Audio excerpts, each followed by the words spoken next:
Today, we're going to dive into one of the most famous and, frankly, most unsettling experiments in the history of psychology, Stanley Milgram's 1961 study on obedience to authority. So before the experiment even started, Milgram asked a bunch of Yale students and his own colleagues what they thought would happen. They predicted that, only a tiny, maybe sadistic fringe, about 1.2%, would actually go all the way to the maximum shock level. But the reality? It was a mind-blowing 65%. 65% of participants were fully obedient, and that enormous gap between what we think we would do and what people actually did is exactly why we're still talking about this today.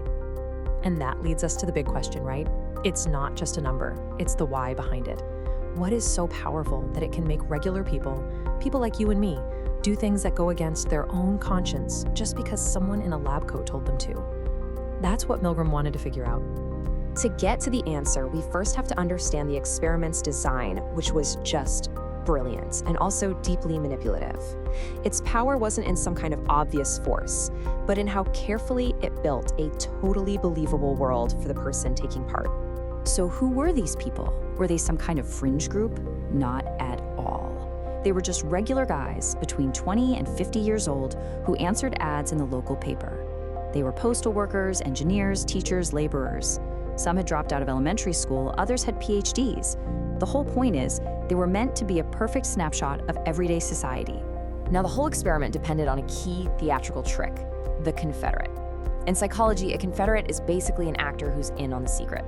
In this case, he was a pretty friendly 47-year-old accountant who was trained to play his role perfectly. And the setup was pure deception. The real participant shows up and meets this other guy, the Confederate, thinking he's just another volunteer. The experimenter, in a gray lab coat, says the study is about how punishment affects learning. Then comes the rigged draw. See, both slips of paper in the hat actually said teacher. The Confederate draws first, looks at his slip, and says, "Oh, I'm the student." This little bit of theater guaranteed that the real participant was always the teacher. And to make the whole illusion totally convincing, there was one last step. The teacher, our actual participant, was given a real 45-volt sample shock from the machine. It was just a mild little jolt, but it had one crucial purpose: to make them believe without a shadow of a doubt that the machine was real and the pain was genuine. All right, so the stage is set, everyone has their role, and the experiment begins. And this is key. It wasn't a single command to obey. It was a gradual, step-by-step increase in pressure, designed to make it harder and harder to say no. So here's the core loop. The teacher reads word pairs. Every time the student gets one wrong, the teacher has to flip a switch and deliver a shock, going up by 15 volts each time. Of course, the student wasn't actually being shocked. All of his cries of pain came from a pre-recorded tape, which was set to play at specific voltage levels. The moment a participant would hesitate or show concern, the experimenter didn't start yelling. He just delivered the first of 4 scripted prods in a very calm, very neutral tone. Please continue. If they protested again, the pressure ramped up, but just a little. The second prod makes it less about a personal request and more about science. The experiment requires that you continue. The third prod, it adds a layer of urgency. The language makes it sound like stopping now would ruin some incredibly important research, putting the person's own moral doubts up against this idea of a greater scientific good. And then there was the last one, the final command. This one removes all sense of choice. It's a direct order. It frames obedience not as an option, but as the only path forward.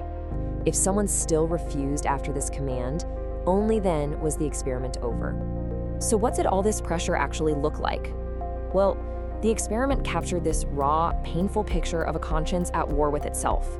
These people were not cold or indifferent. They were in absolute anguish. You could literally track their stress levels rising. Around 135 volts, a lot of them would pause and start questioning the experimenter.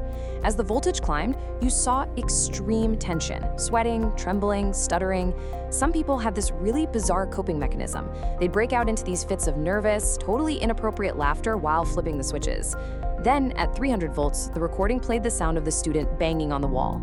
And after that, he went completely silent.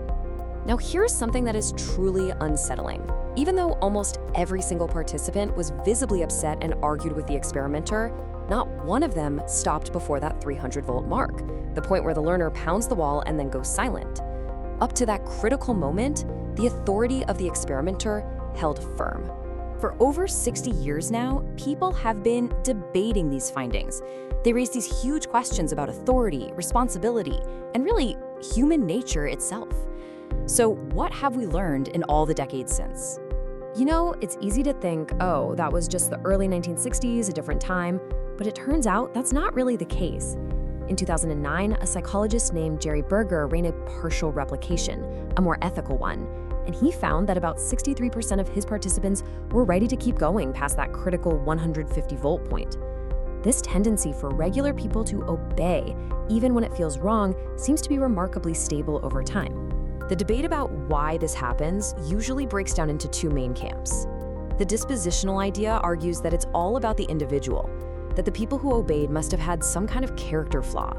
But Milgram himself firmly believed in the situational explanation, that the context, the situation itself, was so powerful that it could make someone override their own moral compass by shifting all the responsibility onto the authority figure.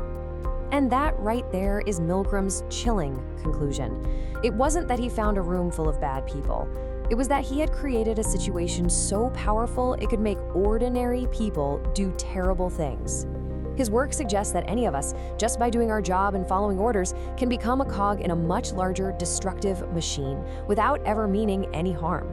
Which brings us to the final, unavoidable question.